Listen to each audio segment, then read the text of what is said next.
Struggle by historian Dr. Thula Simpson is a detailed look at the ANC's military wing. This offering explores the vast scope of the rebellion in its entirety through the inauguration of Nelson Mandela as president in 1994. Joining me now in the studio is author, senior lecturer in the Department of Historical and Heritage Studies at the University of Pretoria and an editor of the South African Historical Journal, as Dr. Thula Simpson. Doctor, thank you very much for joining me. Thank you very much. Good morning. Doctor, this is an incredibly detailed account of the military wing of the ANC called the Umkhonto Sizwe. What was it about this particular part of history that stood out for you the most and that you wanted to dedicate 4 years of your life to?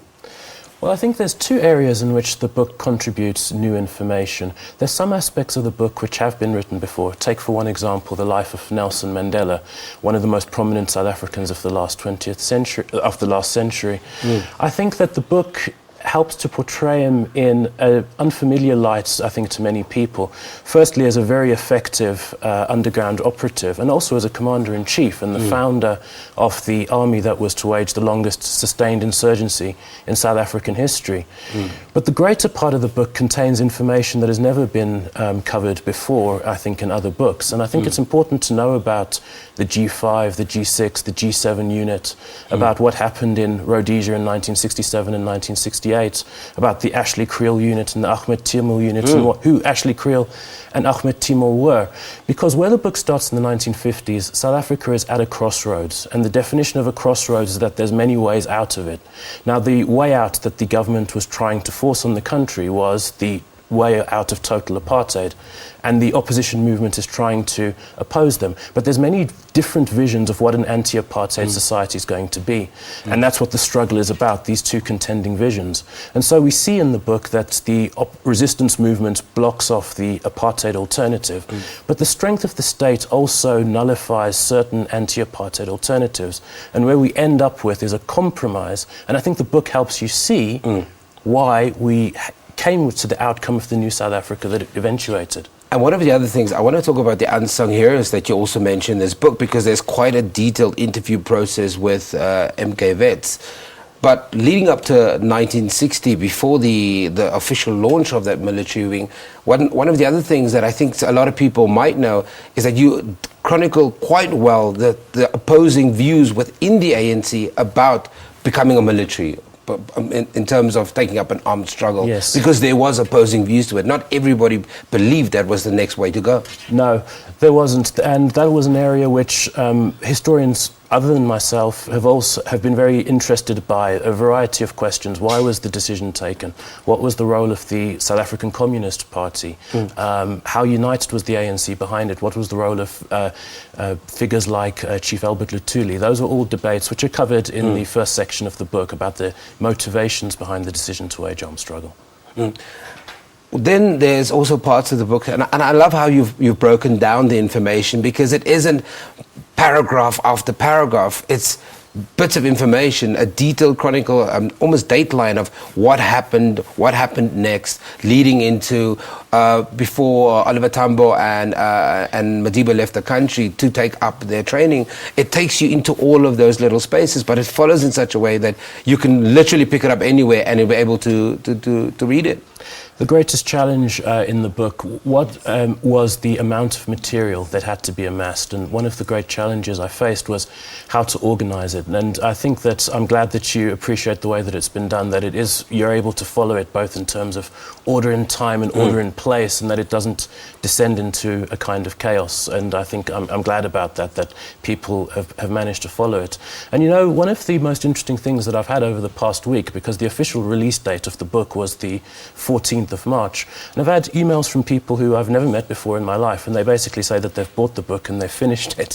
So it's I don't know what to make of it. It took years of my life to actually design and configure this book, and people are basically saying we've bought the book and in a matter of days, you know, I've finished. I've gone cover to cover. So I'm glad that the arrangement of the book is working for a lot of people, because it's a hugely diverse story. It's 4 decades of very hard. It's fought throughout the entirety of South Africa, but as much as in South Africa, Mozambique, Angola, Swaziland, Zimbabwe, Zambia, Ethiopia and Somalia, and even Algeria as well. It's all over the African continent and further. Was the information well preserved? Was it easy to track down the information to be that specific? The information, look, I mean, on the first section of the book, where there's a reference to the treason trial, the reference is to page 16,200 and something, and that's only one trial. I tried to go through all the trials. They're stored in various repositories. You see reference to page 2,000 something something in another. Going through the TRC records, that's available, but that's a huge amount of work as well. Going through newspaper records over a period of 40 years and checking them against other newspapers. There was a huge amount of research which was involved, and it was a very tough challenge. Various repositories are preserved in different, different levels of quality, and it is sometimes difficult to retrieve them. Different places are preserved in different quality, but it was extremely tough to try and go through all of that material and develop a narrative. One of the things that I think a lot of people will appreciate that have a very good understanding of the liberation movement being the oldest in the African continent, but also at the same time where we find ourselves today, 20 odd years into a democracy, would appreciate that there's also a reflection on the unsung hero. Because the way our past is perceived is that it's skewed towards certain characters. Mm-hmm.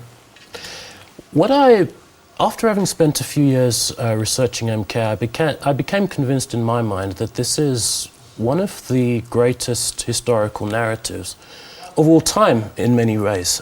It reminded me in certain ways of the kind of books that first got me interested in history, big books on great topics like the Russian Revolution or the American Civil War. And what this narrative has in common with them, I felt, is the drama of the story, its complexity, and also its significance in terms of either opening a phase of world history like the Russian Revolution or closing one like the American Civil War. And where this narrative ends, it's one of the largest gatherings of governmental and non-governmental organizations. They're coming to South Africa to mark the closing of an era in world history. And I wanted to get I wanted to narrate the experience of all the people who'd contributed along the way, the Ashley Creels, the Ahmed Timos. They also played an important role in terms of getting us to where we are, which is the new South Africa. Doctor, unfortunately we run out of time, but thank you very much for joining us. The author of called Umkhonto with Sizwe, the ANC's Armed Struggle. That was author, senior lecturer in the Department of Historical and Heritage Studies at the University of Pretoria and editor of the South African Historical Journal, Dr. Thula Simpson, talking to us about this book. It's going to spark a lot of debate. Go and get it. It's a great read. It's also an amazing gift. We take an ad break. Don't go anywhere.